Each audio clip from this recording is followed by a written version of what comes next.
and communication, the messenger is also always important. Yes. So the point about the messenger is, here is Alan Kyerematen, the Honorable, who handled something used to call presidential special initiatives. The concluding story of the PSI does not seem to be a good one. Oh, really? The opportunities were there, but it doesn't seem to be a good one. The NDC continuously say that when they came into power, the PSI was one of the most messed up initiatives of the Kufuor administration. This is Alan Kyerematen, who was at the top of the PSI. Why should we believe you when you're articulating all these nice things? Where is the PSI? Well, so Paul, you are not aware that it's all propaganda? Tell us. No, let me tell you. And that's why I needed to also stress that it's not just about the ideas that we have.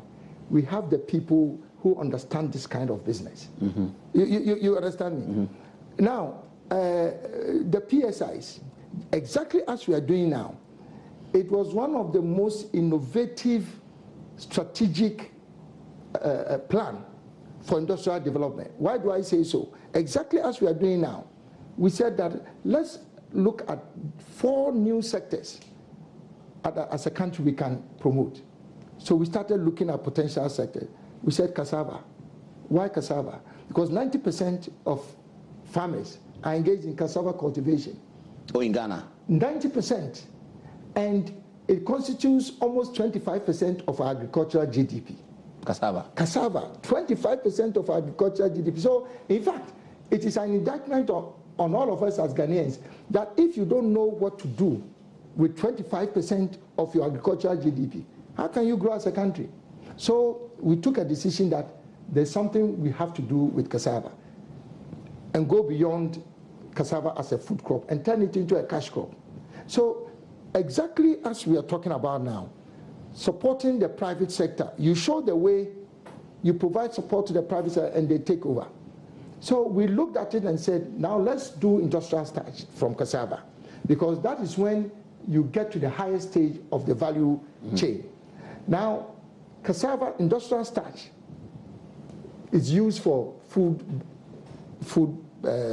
items, is used for alcoholic beverages, is used for pharmaceuticals. Today? Everywhere in the world. So this is what I'm saying. So I'm saying that's why we selected that. Now, when we started the Ayensu starch factory, over 10,000 farmers were supplying cassava to the factory. So you can imagine what that. This is the story from the PSI. Oh, but absolutely, this one I'm telling you. The Ayensu starch factory. In the first year of production, there were 10,000 farmers who were, in actual fact, it was a joint venture between the farmers and government. So when people talk about it, it was a joint venture, you can ask, you know. Now, so all I'm saying is that, fast forward, this Ayensu started, and lo and behold, our first major commercial order from the factory was from Nestle. Nestle, which is an international... A big conglomerate. A big conglomerate. Can you imagine that an international company like Nestle can buy a processed raw material from a factory in Ghana? Have you... Oh, it's not just Nestle Ghana that was buying. You mean Nestle Global? Nestle Global. I mean, the evidence is there. You know, people do so much propaganda that, in actual fact, it stifles innovation. For the first time in the history of our country, you have a global company buying, not cassava, they are buying processed raw material into their global operations. Do you think Nestle will undermine their international credibility and buy processed raw material from a factory in Ghana? That's what Ayensu was.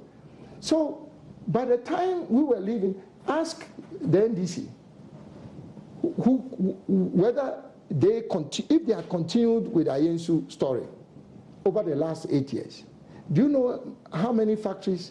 So where's Ayensu today? So Ayensu now, after 2008, obviously when we lost power, you have to find out from the government, how come that nothing was done about Ayensu until Guinness Ghana Limited found, just like Nestle, that this was a golden product, meaning that a precious product that they can use to brew beer.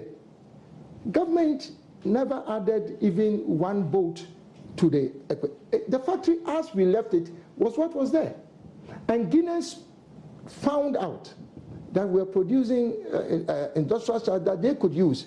So they went to the factory, tested it, and you can Google root extra beer on Guinness website.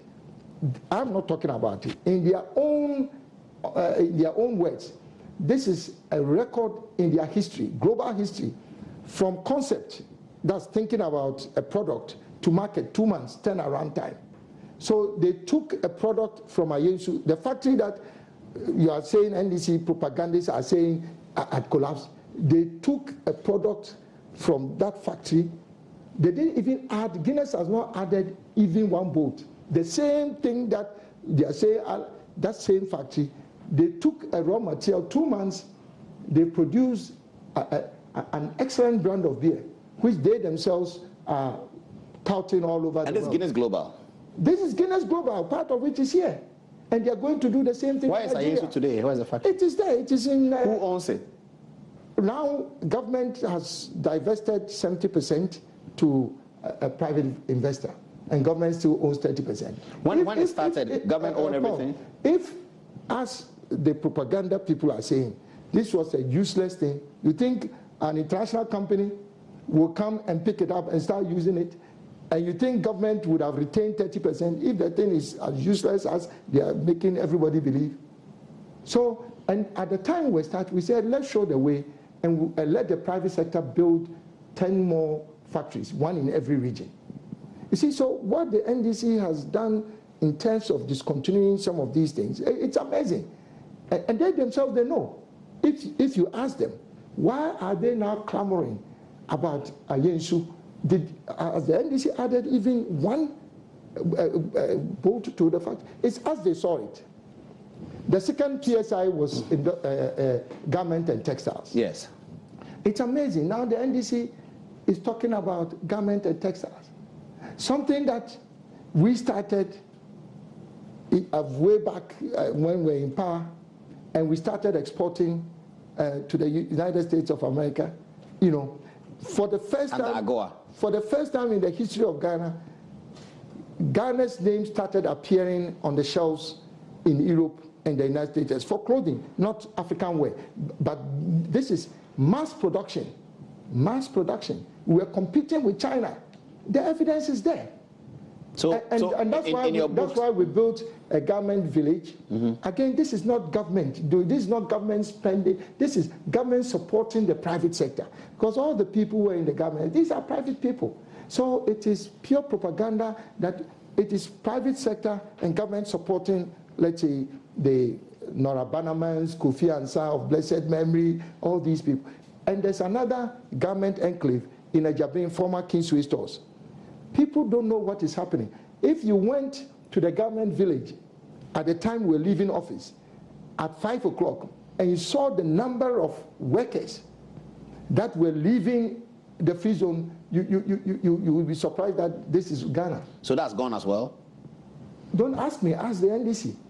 But why is the NDC now coming to talk about cassava, coming to talk about garment and textiles? And the third one was industrial salt. Again, NDC is now talking about industrial salt. That's one of the PSIs. Again, this was government supporting the private sector, because these are private people who have invested. The late P.V. Obing, he had a factory, Pambros,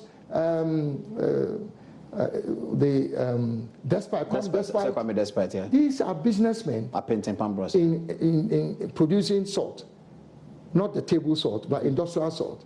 And government sees that this is white gold. We have a resource capacity of 3 million tons of salt per annum in Ghana. To produce? To produce. Currently, we do only 150,000 tons. Can you imagine that? And everything is for export. Nigeria alone can buy all the 3 million tons if we can extract that. So if you have such innovative ideas, and it's not just an idea, actually developing a program of intervention to support the private sector who are into this. And we knew at that time that it was a major raw material input for petroleum processing. Yeah, You're aware of that? Yeah. For refinery. For refinery and all that. So we're ahead of the time. Now, they are now talking about industrial salt. After 8 years, what did the NDC do between 2009 and now? You're sufficiently animated. And so the last, oh yes, I mean, but you're animated about this PSI concern. Yeah, because you see, it seems to annoy you.